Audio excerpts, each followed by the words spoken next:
2022년 5월 10일 화요일 새벽 기도회를 하나님께 함께 올려드리도록 하겠습니다. 오늘 이 시간에 함께 보실 하나님의 말씀은 민수기 6장 말씀입니다. 민수기 6장 말씀을 제가 봉독해 드리도록 하겠습니다. 여호와께서 모세에게 말씀하여 이르시되 이스라엘 자손에게 전하여 그들에게 이르라.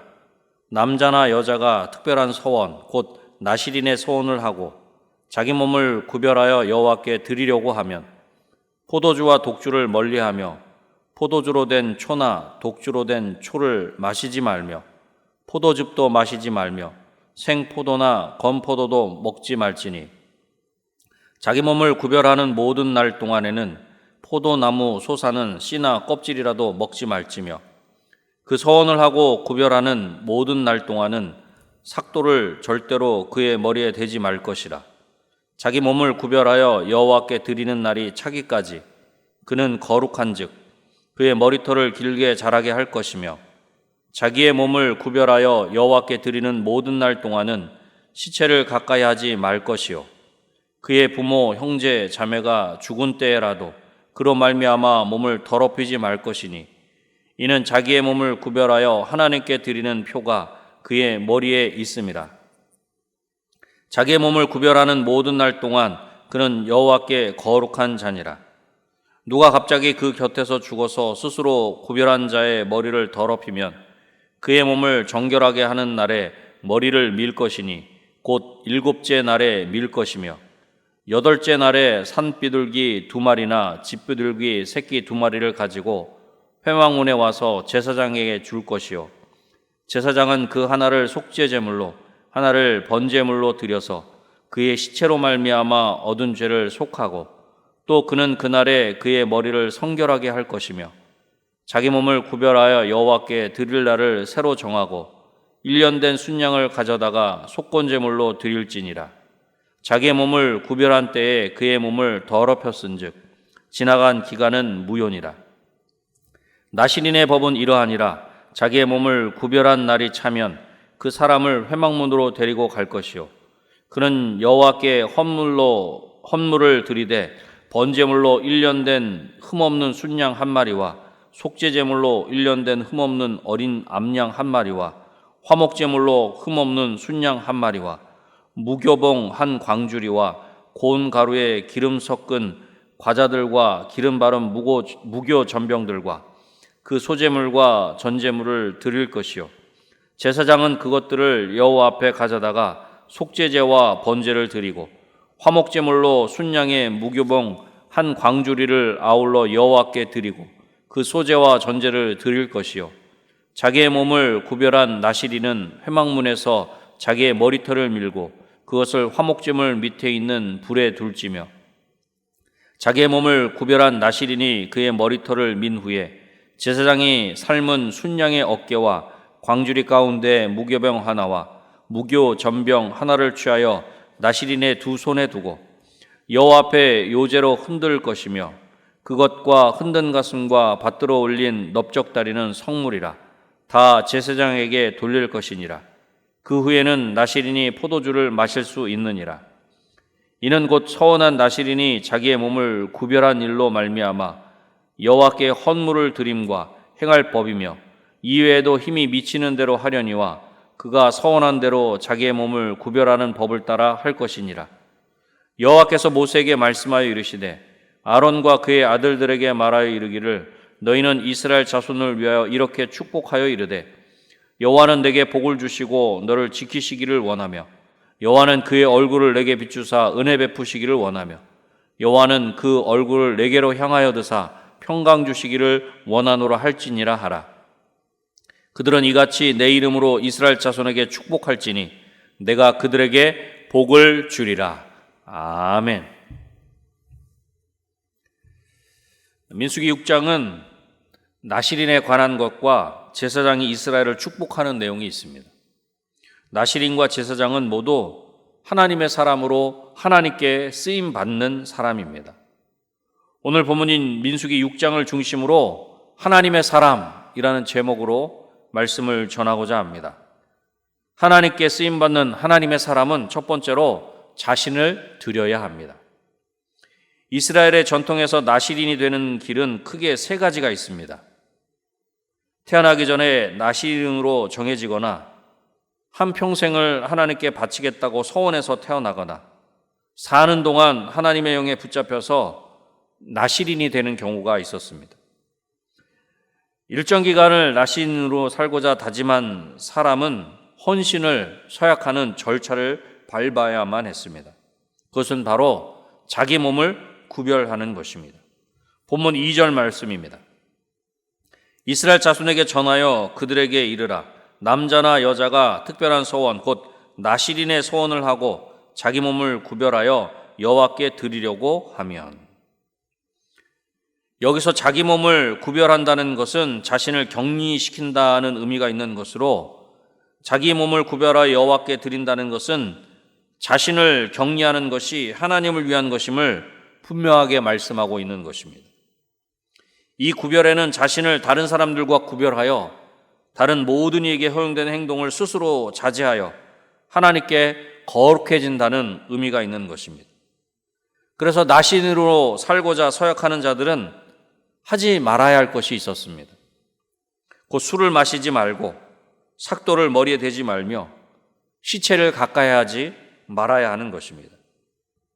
나실인이란 분리된을 나타내는 히브리어와 관련 있는 것으로 다른 이스라엘 사람들과 구별되고 일상생활과 분리되어 육체적 욕망에서 떠나 하나님을 위해서 전적으로 헌신하며 사는 자들이 바로 나실인입니다. 결국 나실인은 하나님께 따로 떼어놓은 사람 혹은 봉헌한 사람을 가리키는 것입니다. 이렇듯 나실인은 이유가 무엇이든 자기 자신이 서원한 약속을 지키기 위해서 하나님 앞에서 자기 자신을 죽이는 삶을 날마다 살지 않으면 안 되는 것입니다. 8절 말씀입니다. 자기의 몸을 구별하는 모든 날 동안 그는 여호와께 거룩한 자니라. 아멘. 그렇습니다.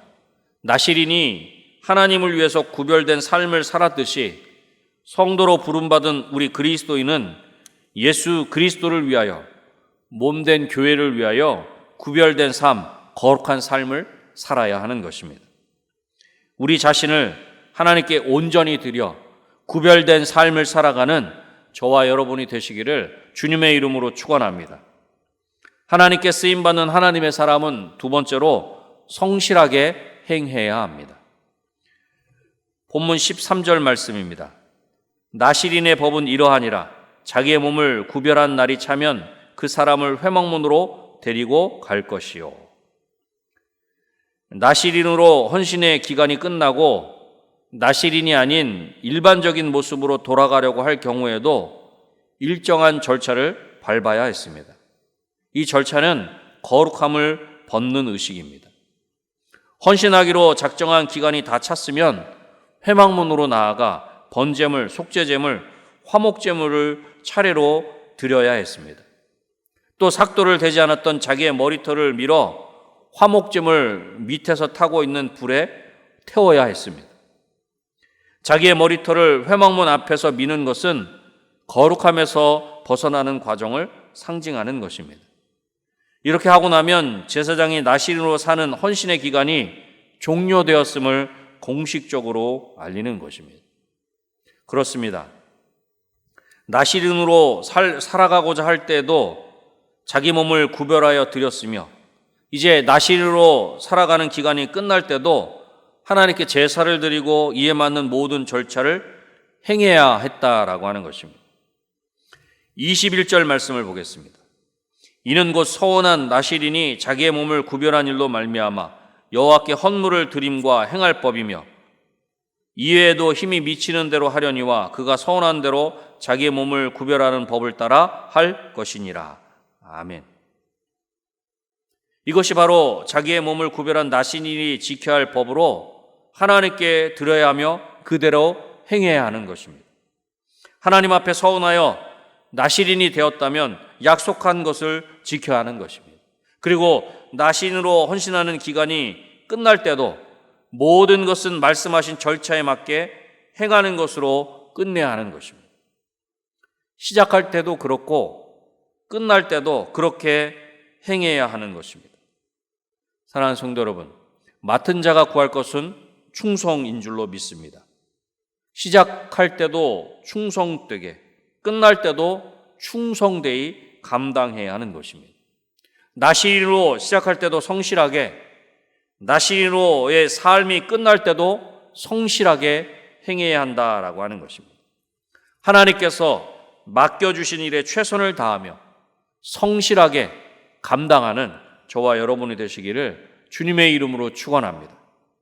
하나님께 쓰임받는 하나님의 사람은 마지막 세 번째로 복의 통로로 축복해야 합니다. 하나님은 모세를 통해서 아론과 그의 아들들에게 이스라엘 자손을 위하여 축복할 것을 말씀하십니다. 그래서 이스라엘 백성을 위해서 복을 빈다는 것은 아론 계열 제사장에게 맡겨진 임무이자 특권이 되는 것입니다. 27절 말씀은 분명히 다음과 같이 말씀합니다. 그들은 이같이 내 이름으로 이스라엘 자손에게 축복할지니 내가 그들에게 복을 주리라. 우리가 꼭 기억해야 할 것은 제사장은 복의 통로로 복을 비는 것이고 복은 하나님이 주시는 것이다 라고 하는 것입니다. 우리가 잘 알고 있는 제사장이 축복하는 내용은 여호와는 복을 주시고 이스라엘을 지켜주시기를 원한다는 것입니다. 여호와는 그의 얼굴을 비추사 은혜 베푸시기를 원하는 것입니다. 여호와는 그 얼굴을 이스라엘을 향하여 드시고 평강 주시기를 원하는 것입니다. 본문 26절에 분명히 그렇게 말씀합니다. 여호와는 그 얼굴을 내게로 향하여 드사 평강 주시기를 원하노라 할지니라 하라. 아멘. 이처럼 제사장의 축복이 하나님의 보호와 은혜 그리고 샬롬이라는 형태로 복의 의미가 점층적으로 확대되는 것을 볼 수 있습니다. 보호, 은혜, 샬롬으로 이어지는 복을 하나로 모으면 샬롬이라 할 수 있는 것입니다. 샬롬은 단순히 갈등이나 전쟁이 없는 상태가 아니라 삶의 모든 영역에서 하나님으로 인하여 완전하고 온전하며 충만한 상태를 의미하는 것입니다. 제사장의 축복은 이스라엘 백성을 여호와 하나님의 보호하심 속에 있게 하려는 소망이 분명하게 있는 것입니다. 이스라엘 백성은 하나님의 은혜를 경험하며 살아야 합니다. 그리고 그 은혜와 복의 궁극적인 목표는 샬롬입니다. 하나님 안에서 경험하는 평강, 이것이 바로 이스라엘의 제사장이 이스라엘 백성을 향해서 바라는 복의 내용인 것입니다. 하나님으로 말미암는 진정한 평강, 샬롬을 누릴 뿐만 아니라 그 샬롬을 그 복으로 축복하는 저와 여러분이 되시기를 주님의 이름으로 축원합니다. 말씀을 맺겠습니다. 하나님께 쓰임받는 하나님의 사람은 자신을 드려야 합니다. 성실하게 행해야 합니다. 복의 통로로 축복해야 합니다. 오늘도 하나님께 쓰임받는 하나님의 사람으로 삶의 자리에서 성실하게 행하며 복의 통로로 다른 이를 축복하며 받은 복을 나누는 저와 여러분이 되시기를 주님의 이름으로 축원합니다. 기도하겠습니다.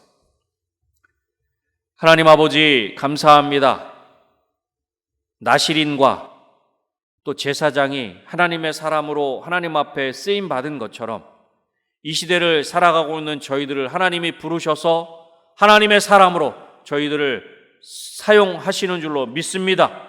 하나님 앞에 온전히 사용될 수 있도록 하나님 우리 자신을 하나님 앞에 온전히 내어드릴 수 있도록 도와주시고 하나님의 사람으로 우리가 있는 자리에서 최선을 다하게 하시고 성실하게 행할 수 있도록 도와주시옵소서. 또한 우리가 어느 자리에 있든지 하나님의 귀한 복의 통로라고 하는 사실을 기억하게 하셔서 우리를 통해서 하나님의 생명이 하나님의 복이 흘러갈 수 있도록 도와주시고 우리가 만나는 모든 이들에게 우리에게 허락하신 그 복으로 저들을 축복할 수 있도록 주님 도와주시옵소서. 그래야 우리를 통해 하나님의 나라가 확장되게 하시고 우리를 통해서 하나님의 뜻이 아름답게 이 땅 가운데 이루어질 수 있도록 주님 도와주시옵소서. 5월은 가정의 달입니다. 하나님 모든 은혜가 왕성교회 성도들의 각 가정이 하나님 안에서 화목하게 하시고 하나님으로 말미암아 행복한 모든 가정들이 될 수 있도록 주님 도와주시옵소서. 또한 6월 5일에 있을 임직 및 입당 예배를 하나님 기억하여 주시기를 소원합니다. 그 예배 가운데 하나님의 임재하심을, 하나님의 영광을 목도할 수 있도록 도와주시고, 이 말세지 말에 하나님 앞에 귀하게 쓰임받는 생명선의 구조선의 사명을 더욱 힘있게 감당하는 우리 은혜광성교회가 될 수 있도록 주님 도와주시옵소서. 이 시간 이후에 여러 가지 기도 제목을 가지고 하나님 앞에 온전히 하릴 때 하나님 믿음으로 구하는 그 모든 기도의 제목들이 믿음대로 응답받는 귀한 역사가 있게 하여 주시옵소서. 모든 것 하나님께 온전히 맡겨드리오며 예수님의 이름으로 기도드립니다. 아멘.